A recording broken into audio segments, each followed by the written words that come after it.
السلام عليكم ورحمة الله وبركاته. أخونا في الله وأحمد درسنا إن شاء الله وحنا دميسترينا قيبته هرو بلاوني أو كهات لا أما كوسابسن إنها شورت كات مركا أسبوع روحان بلاوي 10 كوبحايا أما كوسابسن شورت كات مركا أسبوع إن شاء الله وقيبتي لواد مركا إنها شورت كات إن شاء الله وحنا ودينا أسبوعي هل 10 سوق لنا 10 كلا أون هرو واتنا سيستم أم برنامج كهات لا كات إن شاء الله سيدي يوم هو هنا أسبوع ما سكر 100 سوق لنا أسبوعي هذا وحنا قرأ إن شاء الله هذا وقتي هيو لبا 10 سوق ليو أنا صوتيا إن شاء الله marka sidoo kale shortcut wuxuu yahay iyo sababta uu sharxayo cashir hor loo soo dhaafay ayaan ugu sharaxay haddaan si yarna kuusii sheego labaad shortcut waa inaad ku naqatid keyboardka isticmaalkiisa professional marka halka aan ku dheeraynin sharxi oo soo gudbino wabillahi tawfiiq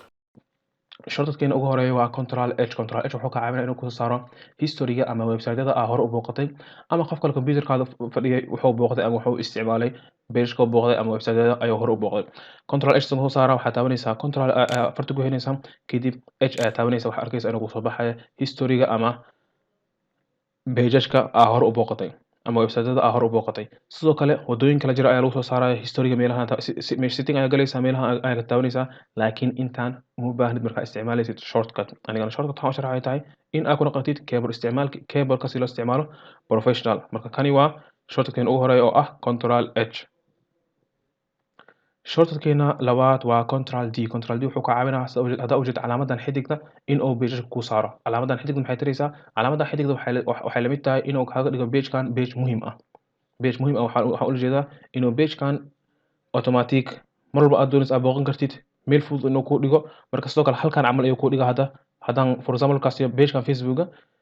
hadda calaamad ima saarno ama xidig ima saarno ma ahan page muhiim ah markaan ku dhiga page muhiim aan taabto control d aan taabto waxaa arkaysaa inuu halkan igu soo baxayo meeshaan inuu calaamad isoo saarayo oo igu soo baxayo ayaa arkaysaa marka waxaan taabanayna hadda control d waxaa arkaysaa inuu xidiga koray oo iga baahan yahay inaan dhaho okay markaan okay dhaho on calaamad saaro waxaa arkaysaa in uu isoo fuulay halkan meeshaan markuu soo fuulo waxay tahay page-kan muhiim waaye mar walba booqo markaan ku dhufto automatic page-ka ayaan booqan karaa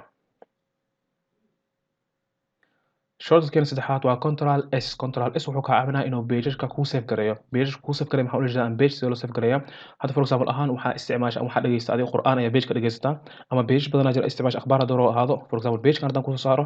oo qur'aan.com marka page-kan waxaad doonaysaa in aa desktop ku save gareysid waa page waxaad doonaysaa inaad desktop ku save gareysid waxaad taabanaysaa control s waxaa arkaysaa inuu kaa dalbanayo page-kan xageen ku save gareeyaa hadda waxaan dhahaa aniga okay desktop waxaa arkaysaa page-ka inuu desktop igu save gareysmay hadda waa page caadi oo isticmaali karo markaan ku dhufto automatic caadi ayuu kusoo saaraa page-ka qur'aanka sidoo kale tan wuxuu ka caawinaa marka caruurtaada ay computer isticmaalayaan in aa automatic meesha u dhigtid page-ka hadduu ahaado page waxbarasho ama page qur'aan ama page akhbaar inaad u dhigtid automatic meesha ugu dhufto sidoo page-ka ugu soo baxo taas ayuu ka caawinaa marka page save gareyntiisa shortcutkeena afaraad waa control j wuxuu ka caawinaa inuu kusoo saaro inta feelal sawiro program ah hor usoo download garaysay hadda haddaan taabto for example ahaan control aan farta ku hayo j aan taabto waxaa arkaysaa inuu soo baxayo download inta waxaan soo download gareeyay iyo inta feelal sawiro noocu doon ahaada waxaan soo download gareeyay ayuu iisoo saaraa hadda mid ugu dambeysa uu ahaa page qur'aan ku tusinaya aan soo download gareeyay midkan ayaa ugu dambeysa uu tusinayo hadda waxaan soo download gareeyay marka wuxuu ka caawinaa inuu kusoo saaro inta page ayaa soo download gareysay waxaad taabanaysaa control j aad taabanaysaa waxaa arkaysaa waxaa soo download gareysay feelal sawir waxaas dhan ayaa arkaysaa shortcutkeena shanaad waa control n sidoo kale wuxuu ka caawinaa in uu page cusub ku furo xalqada ama cashirka hor lasoo dhaafay waxaan barnay control t markaad taawatid inuu ku furo halkan page kale cusub laakiin control n wuxuu ku furaa page cusub laakiin ma aha halkan kugu furaa wuxuu ku furaa page kale asiga dhan aadi new cusub ah oo kaliya isticmaalaysa markaad control n waxaa arkaysaa inuu page kale asiga gooni inuu u furay oo kii kale ahayn kii kale uu furay sidoo kale laakiin kani waa mid kale oo gooni ah labadu waa isku mid laakiin farqiga ugu dhexeeyo control t markaan taabto halkan meel ayuu igu furaa markaan control n taabtana wuxuu i furaa page kale oo asiga dhan gooni ah sidoo kale control n waxaa ku isticmaali kartaa marka aad joogtid feelalka ama computer markaad joogtid waxaa taabanaysaa control n waxaa arkaysaa inuu ku furmayo feel kale cusub haddaan taabano control t sida ujeedid wax kuma furmayo laakiin markaan taabto control n waxaa i furmaa feel kale oo cusub ah taasina waa control n waa samayn kartaa adigana meesha kusoo laabata dhahad waxa ay furaysaa Google Chrome cusub iyo intaas wax samayn kartaa laakiin Control N waa inay kaaga fududahay horaan u sheegay aniga waxaan baranaynaa shortcut iyo sidee kombiyuutarkaada ugu noqonaysaa isticmaalkiisa ama keyboard isticmaalkiisa professional